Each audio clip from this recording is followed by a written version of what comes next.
Thank you. I love it. Okay, so Becky's a homegirl. I've definitely sat down and interviewed her before. But last night, I was sitting in my hotel room doing some prep for this interview because I wanted to get everything right because Beautycon is that spot. And while I was doing this prep, I was making a list of all her accomplishments. So right now, I want to brag about my homegirl a little bit. But Becky, I want you to help because I feel like so many times as women, we're taught kind of like be humble, be cool about your accomplishments, but we need to brag. Be humble, yeah. But we're not going to do that right now. We're going to brag. So first things first, she's a singer and a rapper. And there's not many people who can say they can do both. Bars in English and Spanish. She has 2 music videos on YouTube that have over 1 billion views. I didn't say million, I said billion with a B. You need to make some noise. She's also a young beauty mogul.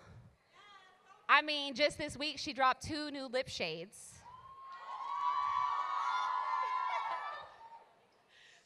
You know, I think there's a time or two that I even saw you hosting the premios. Some type of award show, right? Yeah, something like, I can be a host. I can be whatever you need me to be. Clearly you can. But you know, what I really think is even more important than all of that, for me, I love you too. But for me, growing up in Los Angeles, California, as a Mexicana, when I was growing up, I never had a lot of role models to look up to. And then enter you. And I feel like for so many women in this audience, for so many folks in this audience, you've really just been like a beacon of light and hope. Thank you. Thank you so much. Okay, so since I started to talk about me growing up in LA, I have this little saying that everything fly starts in the neighborhood. And I think this is especially true with you. So tell New York City about Inglewood, California. Inglewood. Growing up in Inglewood, I mean, for me, it was just growing up at home, you know, being Mexican-American. My parents are high school sweethearts. I'm the oldest of 4 kids.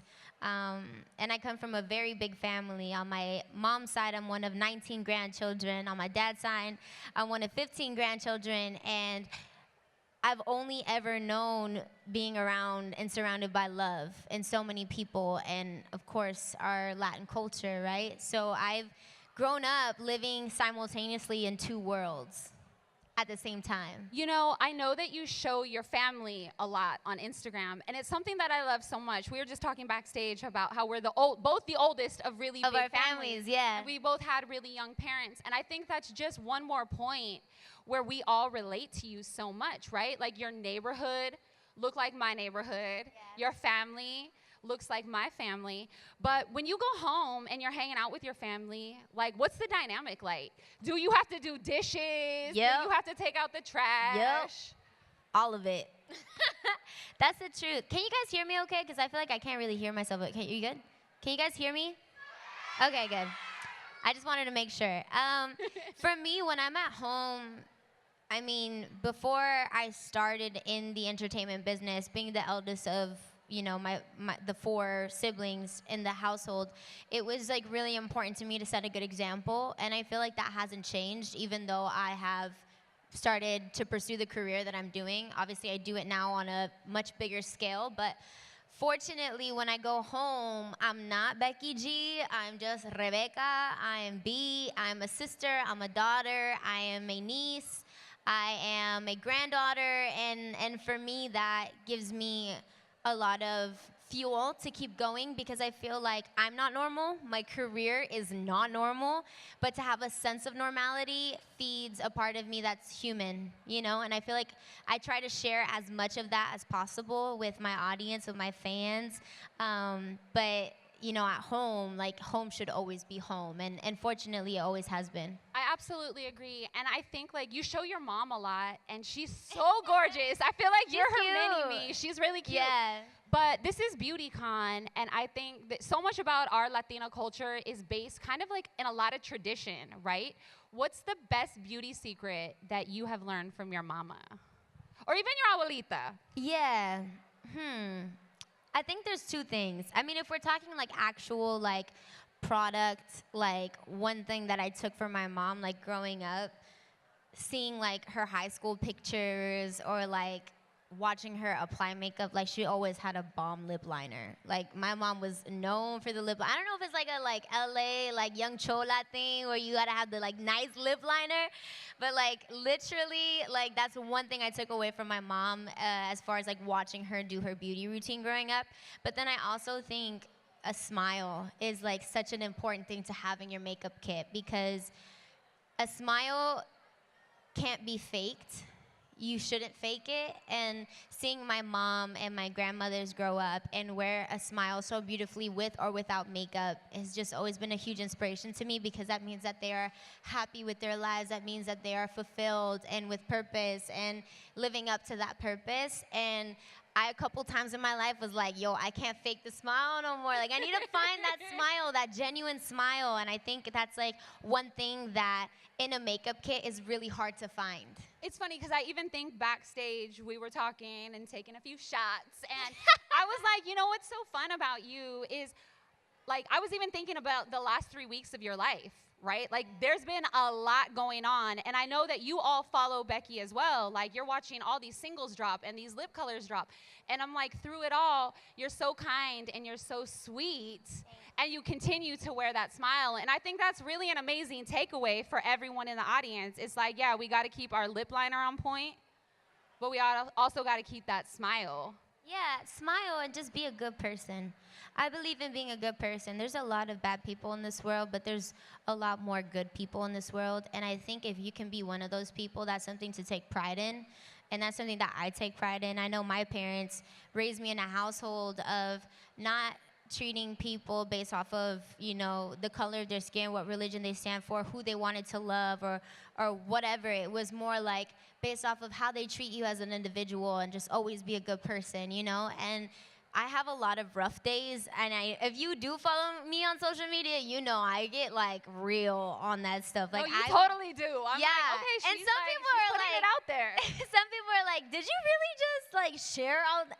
For me, it's important because I'm no different than anybody else sitting here in this audience because I just had a dream and I'm living it, and you guys are capable of doing that too, you know what I mean? And so I wake up every morning like I didn't do anything the day before because it's important to keep that humbleness. It's important to just remember that all of this can be gone tomorrow.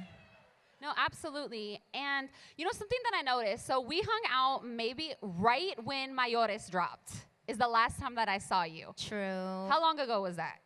It feels like forever ago, but it wasn't really. What is it, like 2 years? Yeah, like a year and a half, 2 years. So about 2 years ago, and in that time, I feel like you've changed a lot.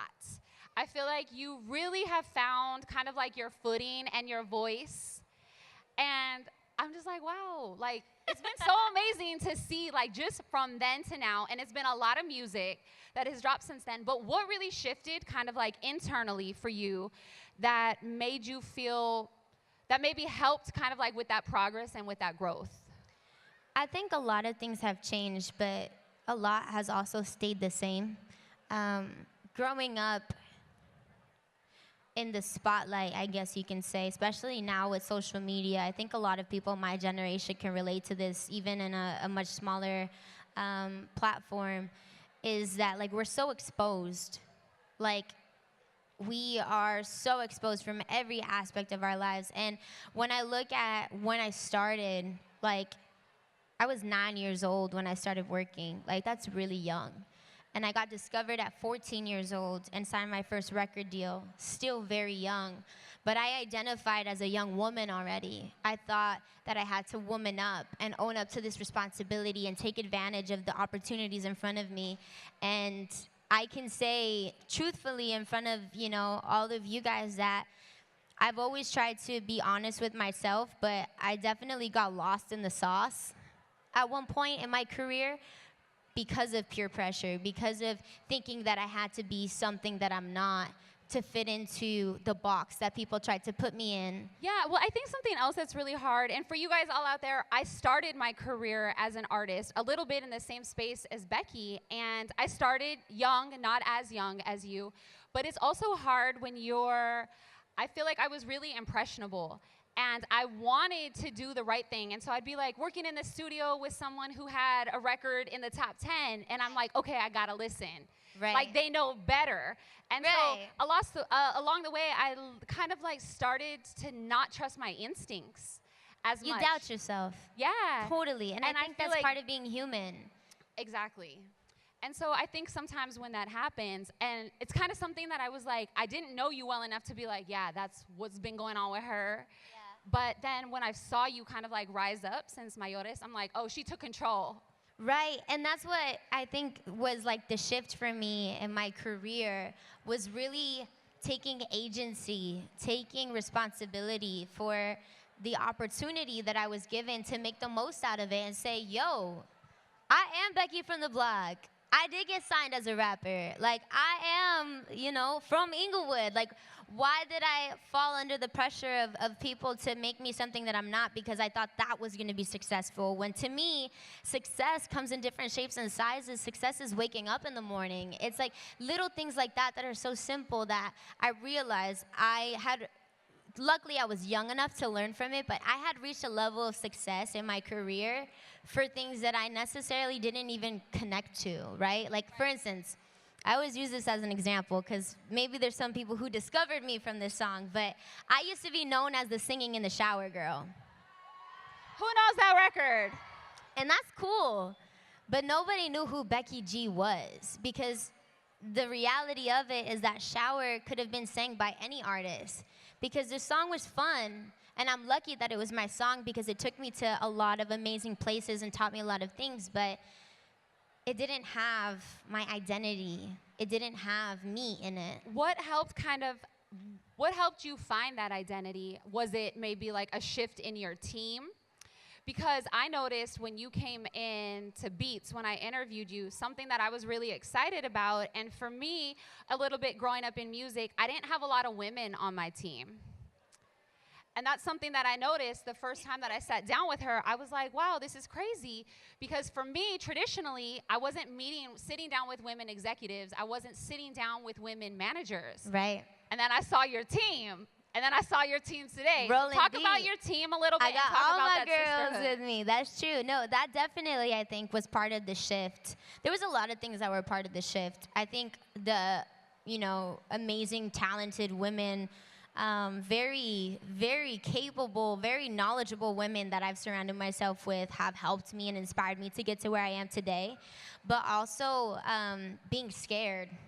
I had to be set straight. I had to have some fear instilled in me to want to do better and to learn again. And I think that, to be 17 years old, almost 18 years old, thinking it's the end of your career because you've been successful in a genre of music or in a style of music that you don't necessarily connect to, that's it. It's over. It's game over. I learned, no, you can still get it right. You just have to speak up. And it was those people around me that helped empower me and remind me, no, you're the boss. You can say, hey, this is the change. And the change was going into my biggest fear, which was Spanish music. Let's talk a little bit about the Spanish music and the sisterhood, because that's something else that I noticed. As an artist, when I was coming up, I didn't feel that camaraderie in 2010, 2011, that I'm seeing you have, especially on the Latin side of music with the women that you're working with. So talk about that a little bit and tell me, is that valid or is it me imagining? No, I really it's real. see a sisterhood there. It's very real. It's so real, and it's something that I had always hoped and prayed to encounter in this industry, because although you sit in front of hundreds of people, a lot of times it's very easy to feel lonely and to feel like no one sees the real you. And that's just me being 100% honest right here, right now. And for me to meet other female artists and them embrace me with open arms and then be honest about their stories and their struggles gave me so much comfort and so much security in the decisions that I was making, because it was like, okay, I'm on the right path. I have good people around me. I'm collaborating and surrounding myself with other, female women that have kind of earned their stripes too in the same way that I have, and we're uniting.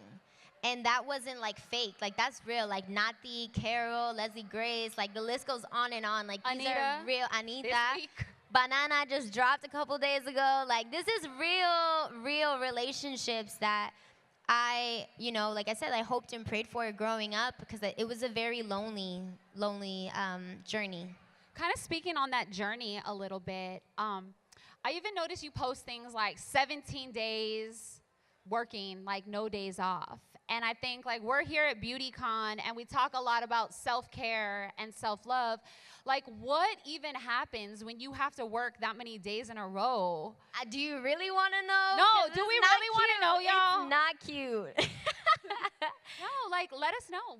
What is it? And how do you stay kind of like grounded and focused and pushing? I mean, grounded is definitely, that comes from my family. And thank God for technology. Like, there's not a day that goes by that I don't talk to my siblings, that I don't talk to my parents. They are my rock. They are my true north, when I know that, like, sometimes this becomes a lot, it's like my escape. But in reality, in the grand scheme of things, I'm just now really starting to realize that I haven't figured it out yet. Because a lot of people see something and they think that you are so perfect, that your life is so perfect. And although I try to show the flip side to it, it still doesn't do it justice. Because I struggle with a lot of, what's the word? Like, humane things, you know what I mean? Like, for instance, like, I opened up about 2 years ago about my struggle with anxiety. And I have been experiencing anxiety since I was about 13 years old. Like, that's a real thing. That was before I entered this game, at this level. And to now be pursuing the career that I'm doing and be under the amounts of pressure that I'm put under, and the expectation, and then the perception that people have of you, that you're rich, that you're happy all the time, that you're this, that you're that. Like, just forgetting, like, you ain't seen your boyfriend in 2 months, or, girl, you know what I mean? Exactly. You're just like anybody else in the world who's just doing their job and trying to do the best at it, and there's hard days. There's a lot of hard days. And I think there's a lot of special people that I hold very close to my heart that have been able to see that firsthand, kind of the repercussions of grinding, hustle, don't stop. And people forget that, and that's why I'm such an advocate for, like, talking about how you feel and surrounding yourself with good people, because you can literally drill yourself to the ground and not even know it, because you think society's telling you, like, if you're not doing better than everybody else, then you suck. And it's like, no, you're actually pretty great. Don't forget that. You can be better. There's always better. We should always continue to evolve and learn. But also, we're human beings. We're not robots. Do you, like, meditate? Do you do yoga? Okay, but I know you work out. I've seen you with a trainer in your stories I sometimes. do. I try to work out as much as possible, especially because I love food so much. Like, so much. She's like, hey, man, yeah. And I'm talking all kinds of food. Like, even foods I've never tried before, I'll eat it because I love food that much. But I try to keep as much of, like, a healthy mindset as possible. I started writing in a journal last year. That's really important. I think for so me, nice. I had really bad anxiety issues, and really the exercise, it wasn't a vanity thing. It was like, yo, like, how am I going to keep sane? Yep. Like, how am I going to keep grounded? And it was really the exercise for me. But I think just even this conversation and the fact that you share this on social is so important, because there's so many people out there struggling with anxiety or depression or whatever. And it's just really important that we start normalizing the conversation. Yeah. It's like, yo, like, if even Becky G, who everyone thinks is, like, on top of the world and has it all together, like, it's so commendable that you will have that conversation, really with your audience. Yeah, well, I feel like, even if you simplify it, like, I remember being in school when I was young, and trying to pursue what I was doing and then at the same time keep up with homework. Like, we're so good at normalizing those negative emotions that we're like, this is what we're supposed to feel.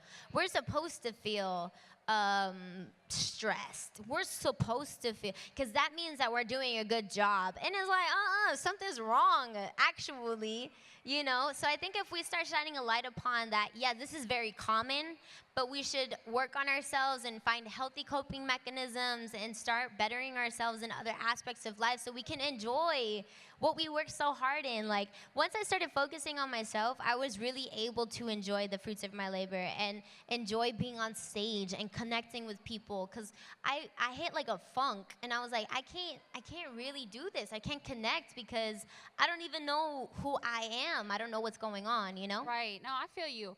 Listen, is that counting us down? Like, are we running out of time? Yeah. They got two Latinas up here running can go on their forever. mouths. Okay, I want to just hit you with some fast questions. So let's do Let's go. kind of like just off the top of your head, give me the first thing that comes to mind.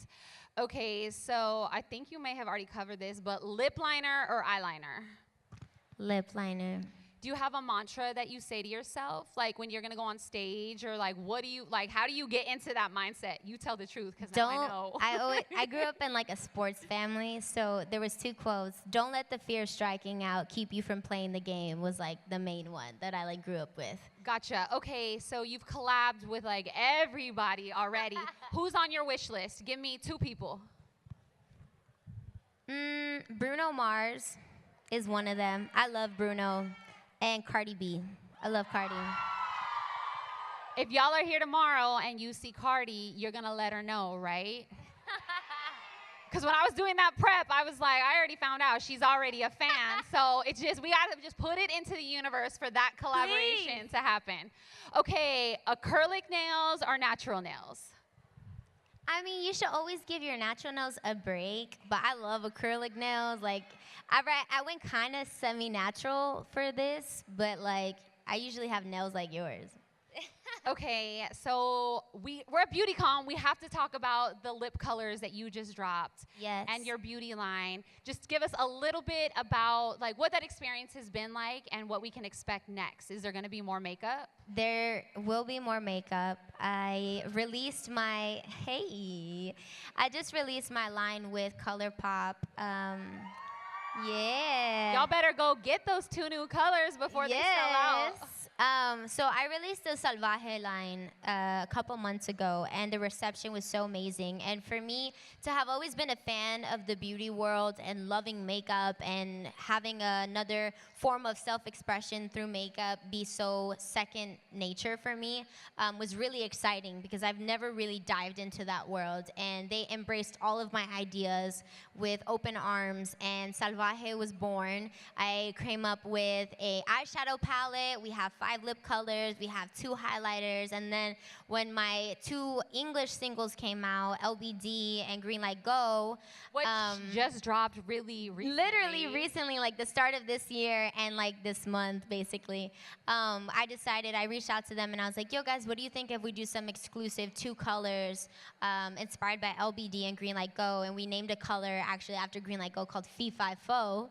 The artwork is super there's 2 cute colors, too. yeah, and they're like luxe lipsticks, and they're colors that like literally like I wear like on a daily, and I love them. I'm actually wearing Mija from the Salvaje collection right now. Out of her beauty bag. Yeah, no, I'm I'm about it, cause like for me as an artist, the most important thing is to be able to really connect and show people that like I'm about what I put out there. Like I really back it up, and this is actually stuff that I like love and took the time and effort to like make sure like if I want my fans to wear it, like it's actually something that I would wear too. Are there times where you do your own makeup, or do you always have glam? Always. Like you can kill it. I love it. You guys do not know the amount of times I spend like hours on YouTube watching tutorials, and like just being here at Beautycon for me is like such a like goal accomplished. Like sitting here in front of all of you guys is just like such an honor, because I'm such a like, I don't know, fan of like the beauty world, and I have so much respect for how far it's grown and how far it's come. And so how much I've learned just being by amazing makeup artists and working firsthand with them. Like, I got my girl Angie here today who did my makeup. She killed it. But, like, I've learned so much from her, even in the time that I've known her, little tips and tricks. And for me, it's, like, so important to, like, learn, to continue learning, you know?